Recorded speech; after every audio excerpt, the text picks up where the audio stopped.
I never thought a single careless joke could split a man's life in two, but that's exactly what the Admiral did. 1 minute, I was cleaning the shadows off grand marble floors as invisible as air. The next, the gilded world above crushed everything I believed about honor. If only Victor knew just how many ghosts haunt these spotless hallways. Hit like, subscribe for more betrayal stories, and comment your city or country. When the Admiral's laughter rolled across the gala, it stung like bleach in an open cut. I kept my head down, pushing my cart past chattering officers and their crystal flutes, shoes clicking like little verdicts on the floor. To them, I was invisible. To him, I was a joke, another faceless janitor with nothing but a dirty mop and my luckless story. But I watched everything. I saw the way Victor, tall, metals shamelessly gleaming, leaned in and whispered something sharp to his circle. A ripple went through the crowd. Then came the punchline, just loud enough for me to catch. Bet he can't even spell honor, let alone clean it. His friends guffawed. Glasses chimed. You never forget the sound of being humiliated while duty-bound to smile. Maybe he'd forgotten my face the minute I ducked away, but my chest felt caved in, hollowed by every eye that slid past me. I kept scrubbing, clinging to the only job I had left, the one I clung to after. Well, after loss had carved out half my world. That night, I finished my shift later than usual. Every swirl of disinfectant made the air sharp. Every sweep across the ballroom floor erased another shoe print from people who never noticed men like me. I made my rounds, passing security doors, pausing to nod at the night shift's only guard, Preston, always courteous, with a Delta patch beneath his jacket. Long night, Mason, he offered. I just nodded. There was a coldness around the base hallways, a quiet that couldn't be cleaned away. The rear corridor always gave me pause. That was where everything changed 3 months back, where they said my daughter, Brooke, slipped, going home after waiting all night for a ride that never came. Accident, the report said. Little details blurred in official ink. I'd asked, pleaded, but nobody cared enough to question the Admiral's rushed signature at the bottom. Nobody except me. I stayed on because quitting would let his story be the only one that survived. Every night, I retraced her steps from the stubborn puddle by the loading dock to the gravel where her backpack was found, zipper torn.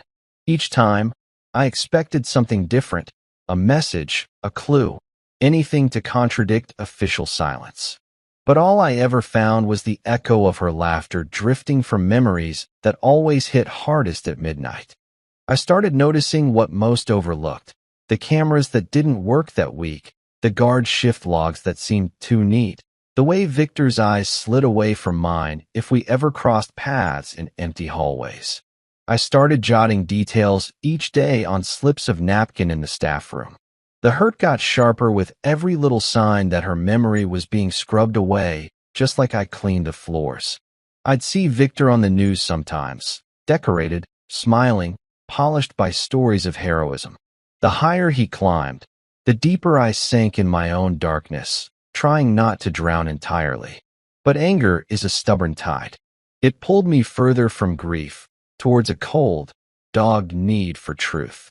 Brooke's old friend Fiona worked at the local paper. She remembered her bright eyes, her plans to study art. She was the only one who believed there was more behind the silence, the only one who asked why a camera went offline right before the accident. One night, she pressed a file into my hands, copies of internal emails, a blurry photo of the Admiral near the loading dock when he was supposed to be across base. When I walked home that night, wind scraping at my jacket and guilt scraping at my heart, I knew the next step would cost me any peace I had left. The joke at the gala was nothing next to the way they erased my daughter. I wasn't looking for revenge. I wanted dignity back. Her name, her story.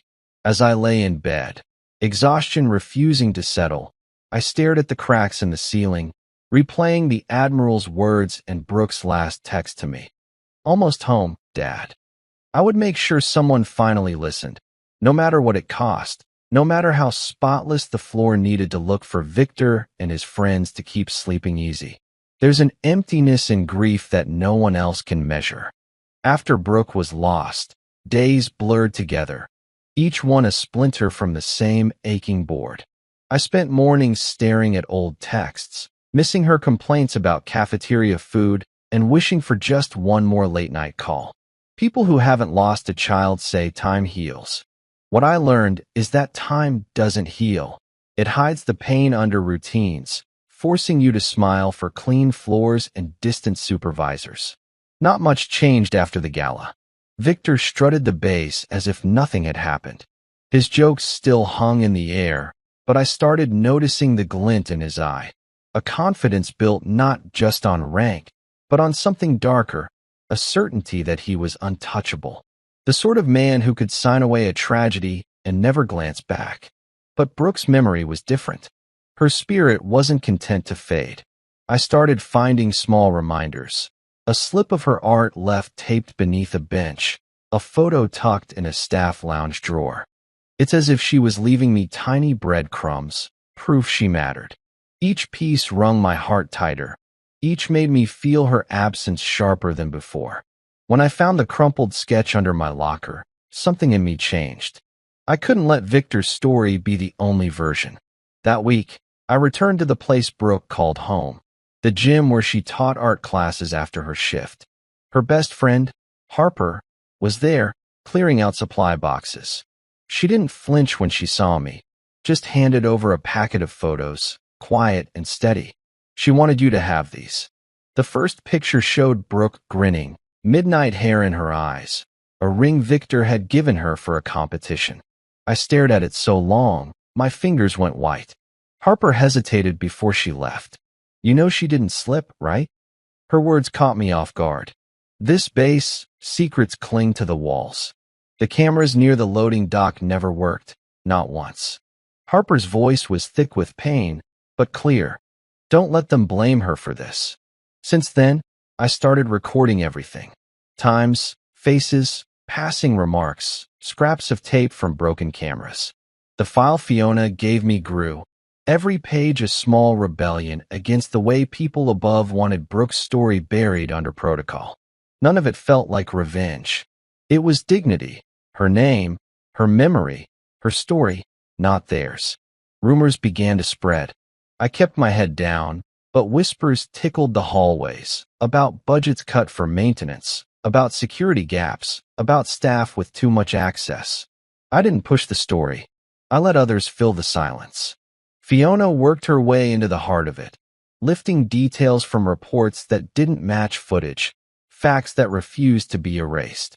The day I saw Brooke's name finally appear in an online column, questioning why the Admiral's car was at the dock when it shouldn't have been, I felt a rush so sharp it could have sliced through stone. Victor tried to ignore it, but the pressure grew. Other officers started to glance at me differently, their smiles uneasy. The base commander pulled me aside, his tone polite but cool. Don't bring family matters onto the base. I nodded, but in my mind, the boundary was already broken. Mason's anger became armor, silent, heavy, absolute. At home, I taped Brooke's drawings above my desk. The sketches spoke louder than any official letter. Her art was everywhere I looked, bright colors painting over years that had turned gray. I talked to her in the quiet, promising to keep searching, telling her every step lonelier but necessary. Sometimes the weight felt too much to lift. Sometimes just holding her old scarf felt like a small act of justice. The hardest part was remembering those final days. How she had called me twice, her voice eager, as if the whole world still lay open in front of her. Everything after felt borrowed. I carried the ache with me, a hidden wound festering beneath the uniform I wore every day. But sometimes pain gives birth to stubborn hope. Fiona's article got picked up by a national veterans newsletter. Brooke's name began to trend on a forum for military families.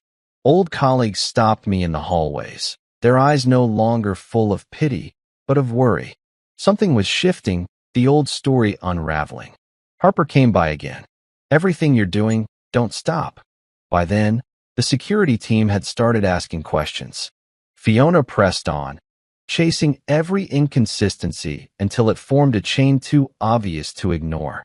Victor couldn't control the narrative any longer. My grief was no longer silent. When I returned home one evening, exhausted but resolute, I stared at Brooke's last painting, a golden sunrise cutting through the dark. My story wasn't over. Her name mattered, and I would make sure the Admiral finally knew what it was to lose something you loved, without a single word of comfort, without a single place left to hide. After Brooke's death, the world didn't stop for me. It fractured. You think grief is something you get over, but grief is a presence that grows heavier with every breath you take without the one you lost. Each morning I woke, I felt a cold fury simmering beneath my skin, a silent fire that refused to be doused by tears or time. It wasn't a loud revenge. It wasn't the kind of anger that shouts. It was quiet but unyielding, a slow-burning storm that shaped every step I took from then on. I returned to work each day, passing the gleaming offices where Victor's name was whispered like a shield. The murals depicting valor and service watched over me like accusing ghosts. My badge might say janitor, but inside, I was a man on a mission to remind the world Brooke's name hadn't been washed away by an official report. My only allies were small acts, slipping clues into Fiona's hands, asking quiet questions of the staff, scrutinizing the base's maintenance schedules for the loading dock where Brooke's fate was sealed, the cameras that didn't record, the logs with unexplained gaps, the way the Admiral subtly avoided certain corridors. I wasn't reckless. Rage had sharpened my senses, not blurred them. I made contacts with a few trusted civilians, disgruntled security personnel who looked the other way or knew too much, and a handful of veterans who understood the hunger for justice without violence. One cold morning, I found a report in an overlooked archive, a transfer request for a guard who had raised concerns about Brooke's death weeks after the incident. The man was quietly moved to a different base, silenced with a nod or a warning. The report had Victor's signature on the clearance. That was the moment I realized this was bigger than one man's mistake. It was a cover-up threaded deep into the base's command. Preston, Delta Force commander and old friend of mine from our service days, noticed my obsession during a run late one evening. His tone was calm but firm as he called me out.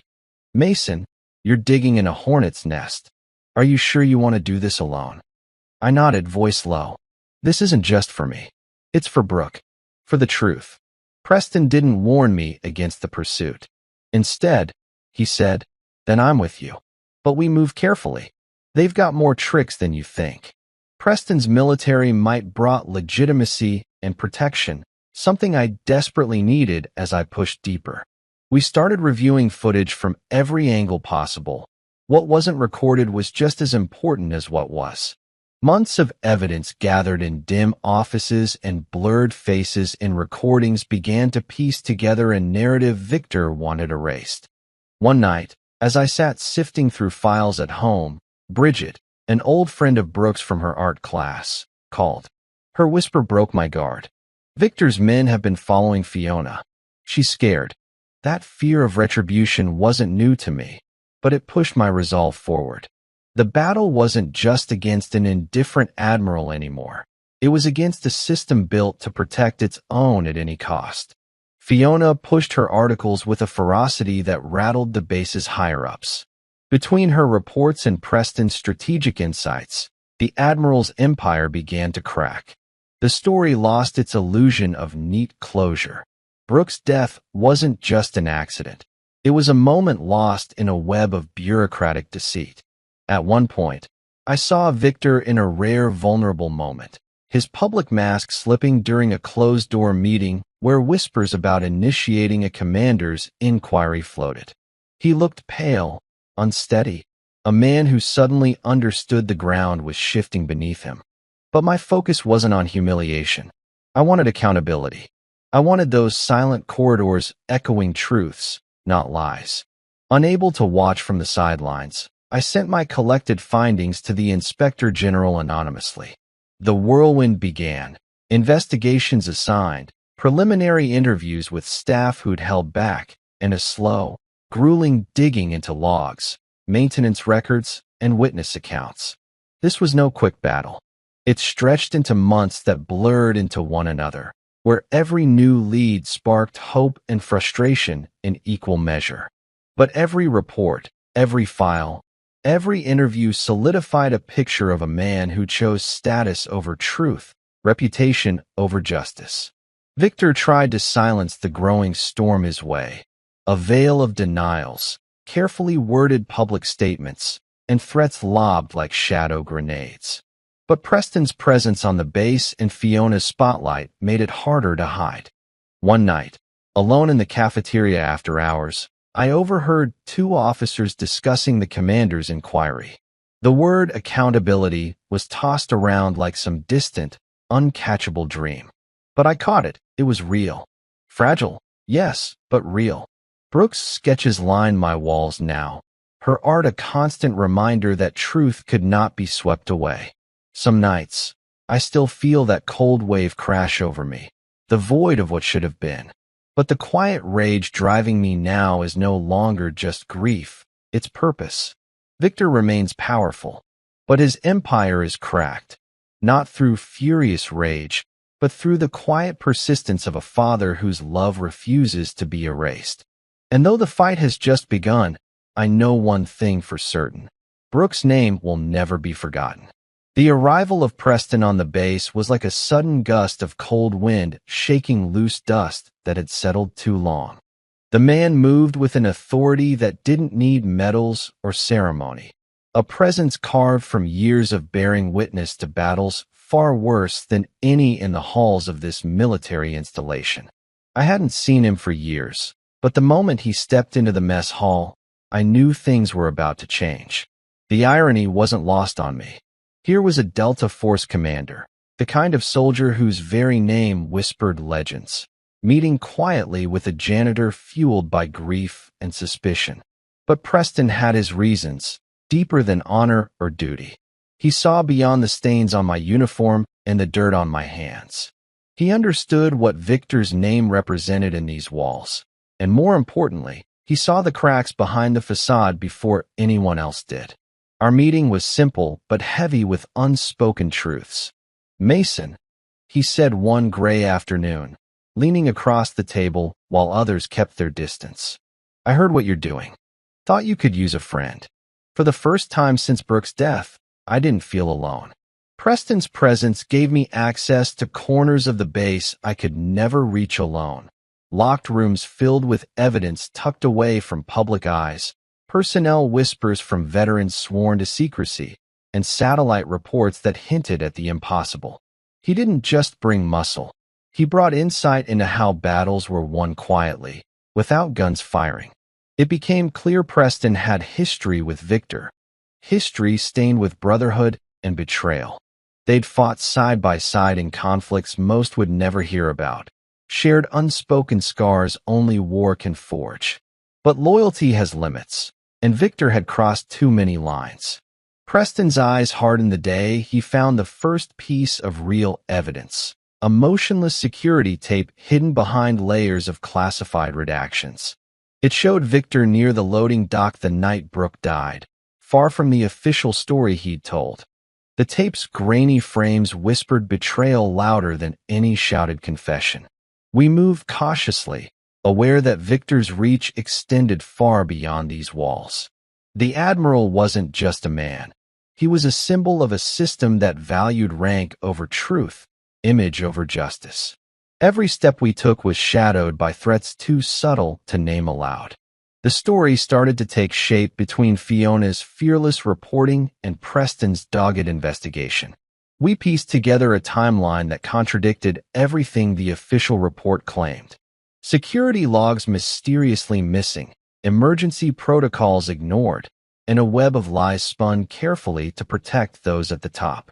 The base itself became a character, a silent witness to secrets lurking in its cold steel corridors. I walked those halls at night, guided by memories and a burning need to expose what shouldn't have been hidden. Preston became more than an ally.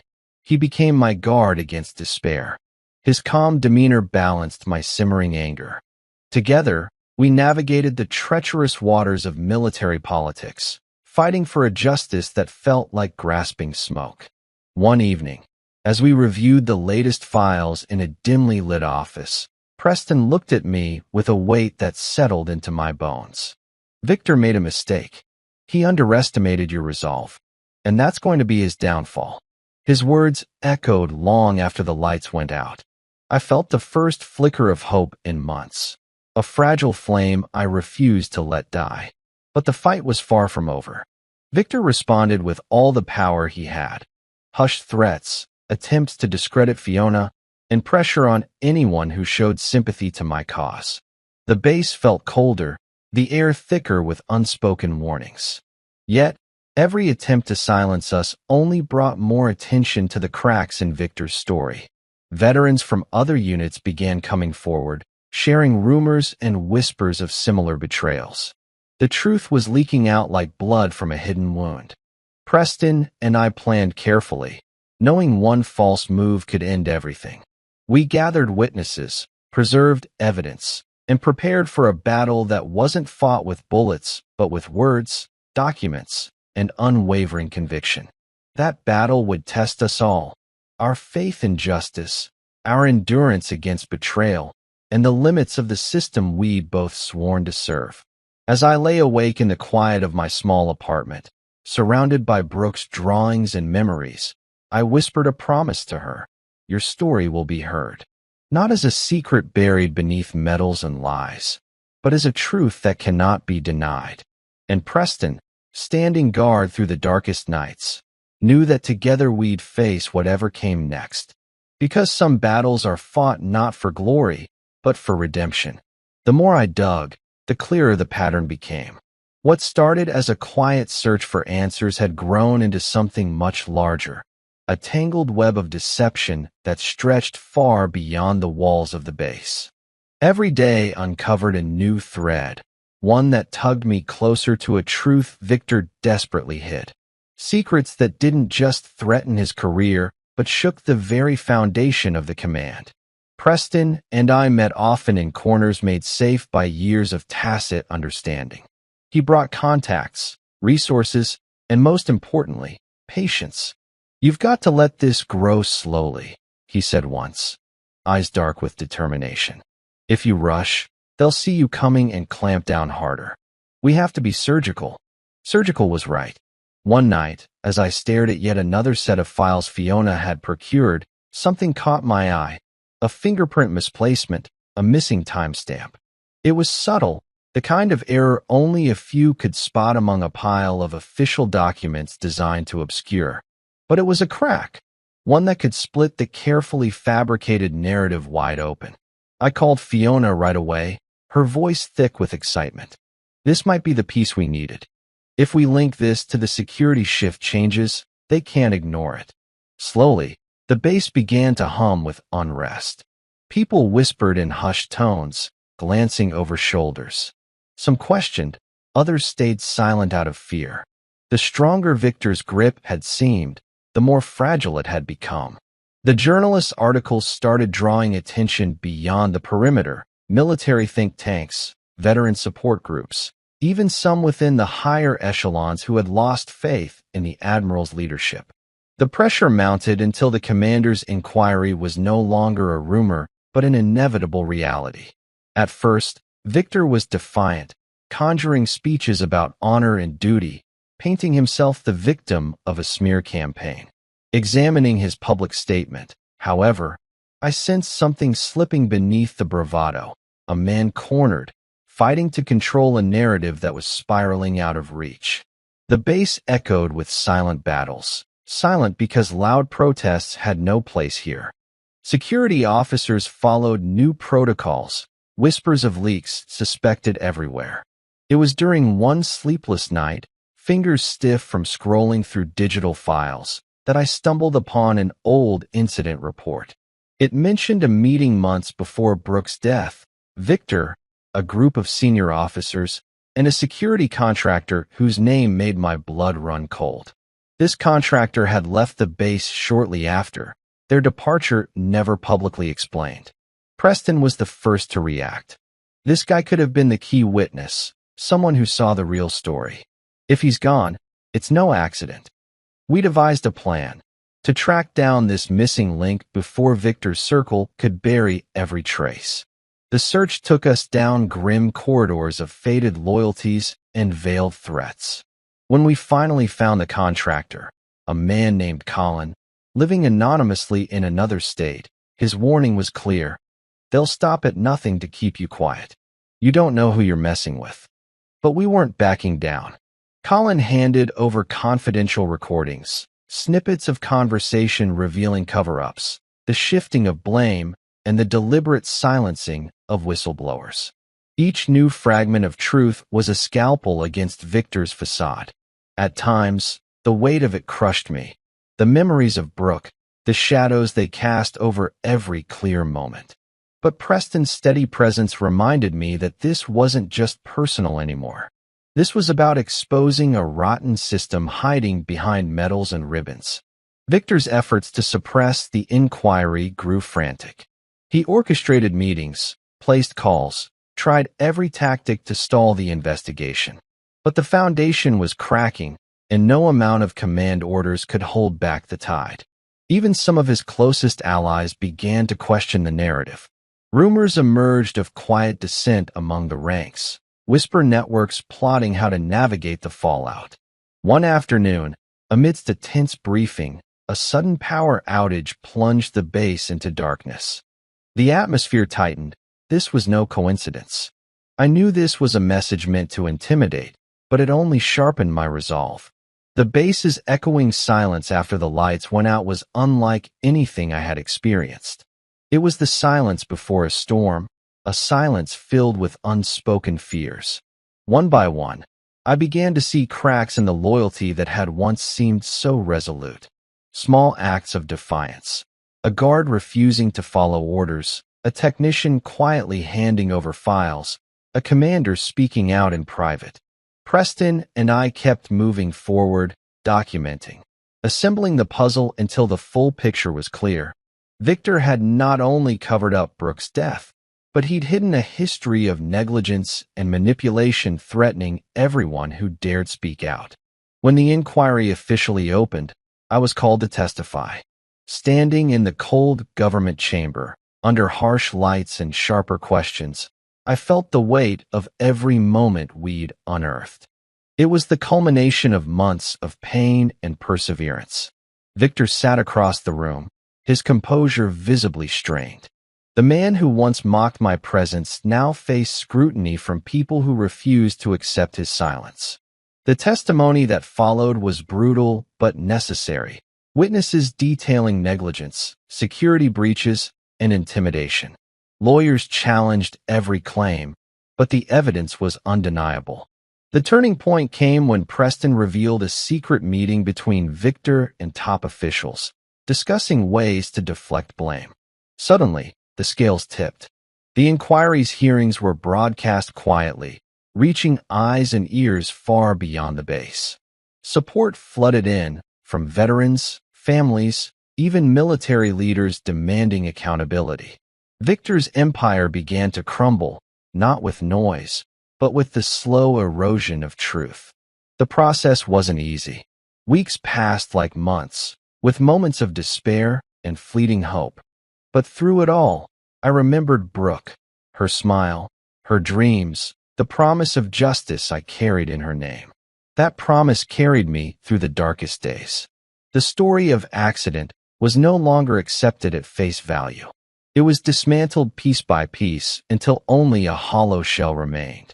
And at the center of it all stood a father who refused to be ignored.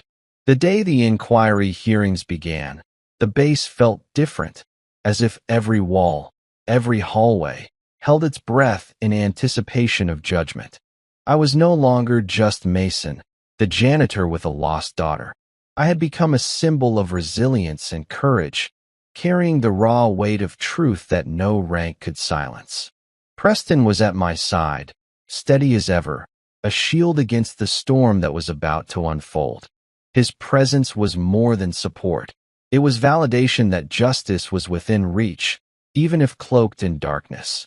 The courtroom was stark and cold, but the energy was charged with a quiet intensity. Peter, Victor's slick defense lawyer, paced the room like a shark circling its prey. Victor himself sat rigid, his usual confidence replaced by an unmistakable unease. I stepped forward first. The room went silent, all eyes fixed on this man whose life had been shattered in silence. I told Brooke's story, not just the tragedy, but who she was, the dreams stolen, the silence imposed. I painted the picture with steady words, letting grief flow beneath them like an undertow.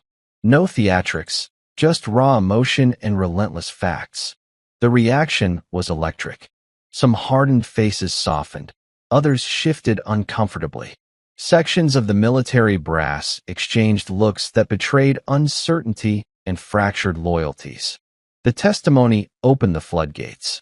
Fiona recounted her investigative journey, her voice unwavering as she revealed documents no one had wanted the public to see. She spoke about missing footage, phone records, and the inexplicable gaps in Victor's alibi. She unveiled the undercurrent of intimidation that had kept witnesses silent for too long. Preston's testimony followed, a commander defending not just a man but the integrity of an institution.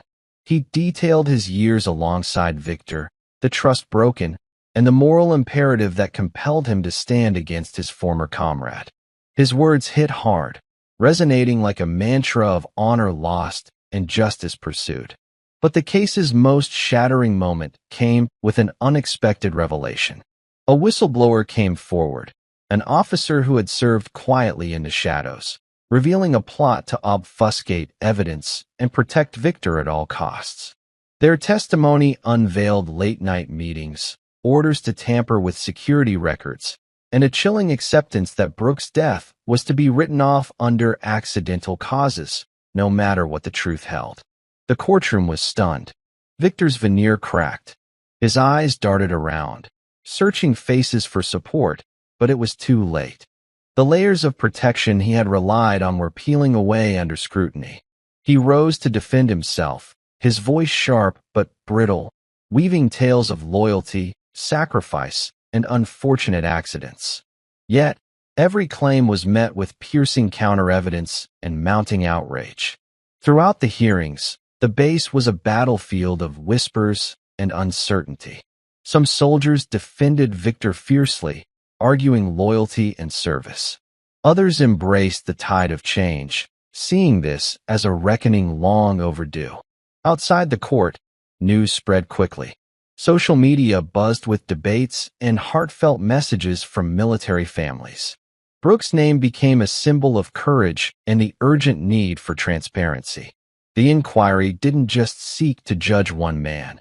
It questioned a culture that had placed reputation over truth, silence over justice, rank over humanity. For me, the battle was both external and internal.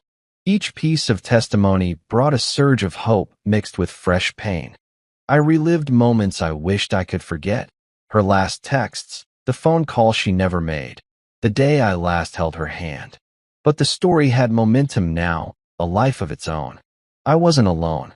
Veterans, lawyers, journalists, all united to ensure that the truth would break free. Victor's trials were far from over. As evidence mounted against him, so too did the pressure to resign, to face consequences both legal and personal. The man who once controlled lives now faced a reckoning he could neither buy nor command. One night, as I sat reviewing transcripts and preparing for the next day's proceedings, Preston stopped by with news. They're scrambling. They want to settle, to avoid public scandal. But it's too late. The truth is out. Those words settled into my bones like a steady drumbeat, a rhythm of justice marching closer. Brooke's sketches still watched over me, each stroke a reminder of why I fought, not for vengeance, but for a world where no other family would suffer in silence. The lights in the base held a different gleam now, not cold authority, but the faint glow of awakening. The fight was far from finished, but for the first time, victory didn't feel like a distant dream. The morning of the hearing was cold and unforgiving, a mirror to the storm that was about to break beneath the polished floors of that courtroom. I remember standing outside the courthouse, the weight of every step a reminder of how far this journey had come and how much remained at stake. Brooke's face haunted me everywhere, the quiet flicker of her smile beneath the fluorescent lights, the traces she left behind that had now become my armor and my burden. The room was full when I entered. Judges, legal teams, military officials, and an audience that felt decades of pent-up frustration and expectation. The judge presiding, Clara, was both formidable and fair, her silence a kind of power that held the entire courtroom in suspension. She was a woman who did not need to speak often to command respect, and she carried the weight of the law with a fierce dignity, the perfect foil to the man who sat across the room draped in medals but stripped bare of honor. Victor was there, looking smaller than the man I had known behind the gala's glittering masks. His eyes scanned the courtroom, searching for allies, gasping for control in a sea of evidence rushing to undo him. There was no room left for arrogance here, only the stark daylight exposing the fractures beneath his carefully crafted armor. The proceedings opened with the reading of grievances that sounded like a long-delayed admission of guilt. Witnesses took the stand one after another, security personnel silenced by fear now speaking with trembling honesty, technicians who recalled broken cameras too convenient to be accidental, doctors whose reports had been altered like twisted manuscripts to fit an official narrative. Each testimony peeled back layers of deception, revealing a choreography of lies that spanned months. The cover-up had been meticulous, emails deleted, timelines shifted, protocols ignored, but the truth had a stubborn way of clawing its way to the surface. I was called to the stand early, the soft creak of the witness box echoing in my ears as I took my place. Looking into the eyes of strangers, of officials who held my fate in their judgments, I felt a strange clarity. This was beyond personal loss. It was a reckoning for every broken promise, every whispered threat that had tried to drown Brooke's memory in silence. I spoke of her, the light she carried, the relentless hope that had dared to shine even in the smallest moments. I recounted the night of her death not in tragic despair, but in precise truth. The missed calls, the ignored alarms, the protective veils over Victor's actions. Lawyers for the defense tried to dismantle my account, slicing into every detail, accusing me of grief-driven accusations and selective memory. But the evidence, the videos, the sworn affidavits, the data Fiona and Preston had unearthed, stood unshaken. The cold, methodical assault of legal inquiry could not erase the raw humanity etched into every word I spoke. Between the sessions, whispers filled the halls. Supporters met in guarded circles, exchanging insights and reassurance. Veterans shared messages of solidarity. Families of past victims nodded quietly, fueling the sense that this was no longer just my fight. It belonged to anyone who had ever been silenced. Preston's testimony was a pillar of strength. He spoke not just of facts, but of loyalty betrayed, of codes broken, and the unbearable cost of silence. His voice, steady and authoritative, painted the portrait of a man caught between honor and conscience, finally choosing the latter when it mattered most. The courtroom buzzed with quiet tension as more witnesses emerged. One after another, they recounted the unseen forces that sought to manipulate truth, the late-night orders to scrub logs, the threats veiled as warnings, the intimidation that kept potential whistleblowers in the shadows. Then came the revelation that would shake the very foundations of the military command. A high-ranking official, a once-trusted leader, stepped forward reluctantly, but with a resolve that sent ripples through the courtroom. They spoke of secret meetings, of plans to suppress any investigation, and preserve the admiral's legacy at all costs.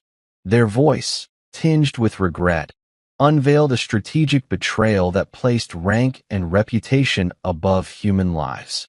The defense scrambled, their earlier confidence wilting under the weight of this testimony. Victor's defenses turned shrill, his rhetoric of loyalty and sacrifice losing ground to the mounting proofs of negligence and deceit.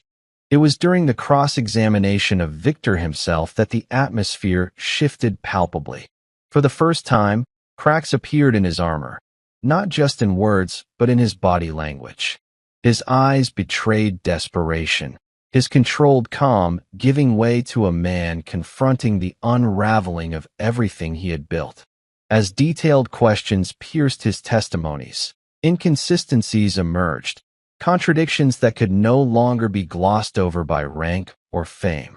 The weight of evidence, combined with the slow erosion of his allies' support, created a moment where the courtroom felt more like a tribunal of truth than a battleground for legal maneuvers. Beyond the courtroom's walls, this unfolding drama sent shockwaves through the military community and public alike. News outlets dissected every testimony, civic forums buzzed with arguments on accountability and justice, and the collective breath held by many was finally exhaled in cautious hope. For me, the battle was far from over, but standing there in that courtroom, I felt the ghost of Brooke's smile, her story no longer a silent echo but a roar demanding change. The fight for justice had entered its most critical phase, the quiet storm that would decide not just a man's fate, but the soul of the institution he had betrayed. The courtroom was tense beyond words, the kind of silence that screams louder than any shout. Every eye was glued to the unfolding drama, every breath held tight as layers of truth peeled away the polished veneer of authority placed on Victor. Yet, nobody anticipated the bombshell that would shake the room to its core, the moment that thrust personal betrayal into the glaring light of public scrutiny. Preston had spoken earlier of honor and loyalty, painting a vivid picture of brotherhood once shared between himself and Victor. Their history was a battlefield marked not only by bullets, but by trust, a trust that now lay in ruins. When Preston returned to the stand, his demeanor was different. The calm steadiness replaced by a palpable weight in his voice, a sorrow that had been buried beneath years of professional restraint. He looked not only at Victor, but at everyone present, the room's gravity drawing in every ear. I chose to stand beside Victor because of who he was once, Preston began. But loyalty must be earned every day, not claimed by rank or title. What I have learned through this process is that loyalty can be misplaced, and betrayal runs deeper than any enemy's bullet. It was a statement heavy with the implication that Victor had used friendship as a shield, that the man who mocked a grieving father had also betrayed those closest to him. As Preston detailed encounters that revealed Victor's growing paranoia and willingness to sacrifice comrades to preserve his own power, you could see the room shift. Murmurs rippled like a storm's early thunder. The notion that Victor had not just betrayed families, but also those sworn to watch his back struck a chord far louder than any accusation before. The defense tried desperately to counter, painting Preston as a disgruntled soldier nursing grudges. But the damage was done. Witness after witness spoke to loyalty broken, to promises discarded in the name of self-preservation. The layers of betrayal were wider, uglier, and harder to deny. I sat quietly, absorbing the blow. One friend's betrayal cut deeper than any insult from Victor could. It felt personal, for Preston and for me. The mid-trial interrogations exposed more fissures in Victor's story. A trusted aide revealed how orders had come down, quiet but clear, to muffle the inquiry, to twist facts, to protect the admiral's image at any cost. These orders weren't just strategy. They were a betrayal of everything the military purported to embody: honor, duty, sacrifice. Outside the glistening courthouse, the public's reaction was fierce. Social platforms erupted with outrage. Veterans demanded accountability. Families who had lost loved ones expressed solidarity. Brooks' story became more than a personal tragedy. It became a beacon for systemic change. Inside the courtroom, tension rippled with each new revelation. Officers once steadfast in their support wavered. Some asked questions privately, wondering how far deception had truly penetrated.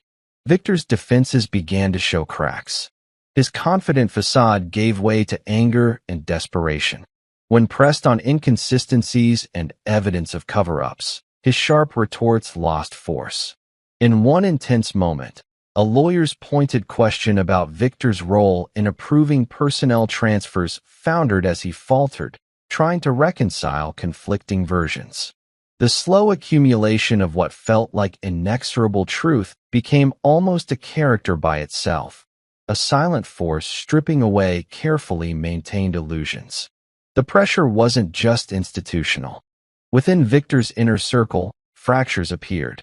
Allies distanced themselves, uncertain whether to continue defending a falling man or to shield their own reputations. Through it all, Preston and I pushed forward, navigating a labyrinth of military politics, legal challenges, and personal betrayals. It sometimes felt like walking a tightrope stretched over an abyss of lies. Yet, amidst the turmoil, moments of quiet humanity remained. Fellow veterans shared stories of Brooks' kindness, promises made in hushed conversations to protect families from similar fates. And in those stories, I found strength. Day by day, the chapter of betrayal widened, from a shattered father fighting for justice to a community confronting painful truths.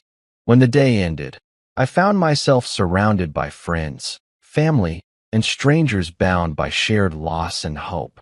Brooks' sketches lay spread across the table, vibrant against the shadows of despair. The fight was far from over, but with every new twist, we carved space for truth's quiet victory.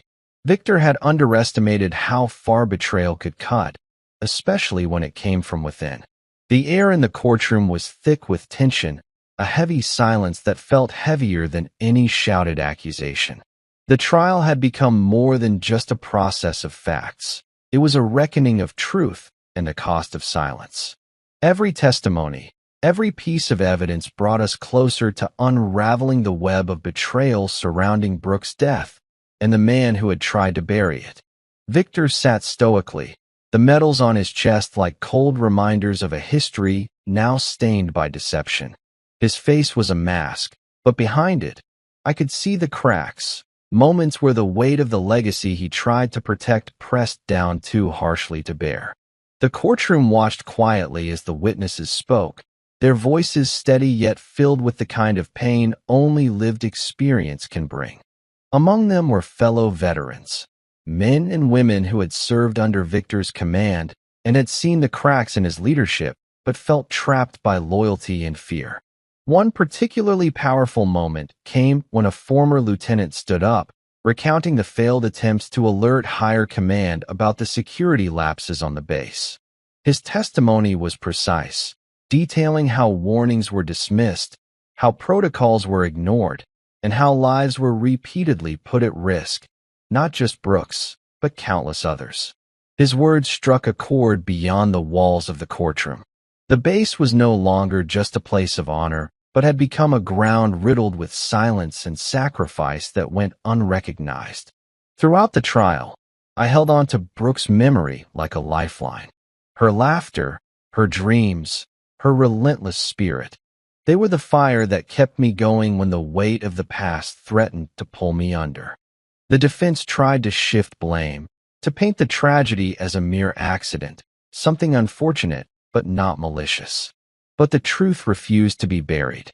The layers of deceit, the orchestrations of silence, and the deliberate missteps were laid bare for all to see.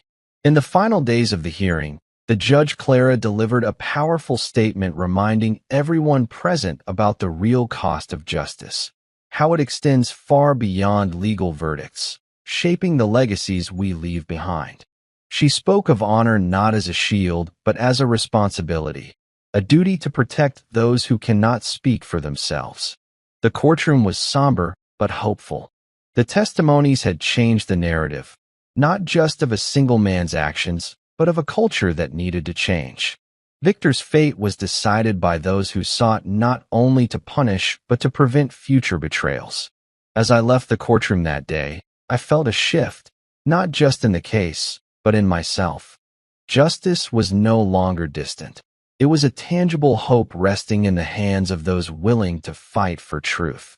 Brooke's name would live on, not as a whispered secret in dark corridors, but as a beacon for those who believe in honor, in truth, and in the relentless pursuit of justice.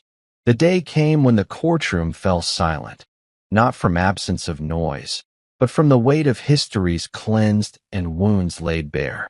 Every testimony, every piece of painstaking evidence had led us here, to a reckoning not just for Victor, but for a system blinded by pride and honor made fragile by deceit.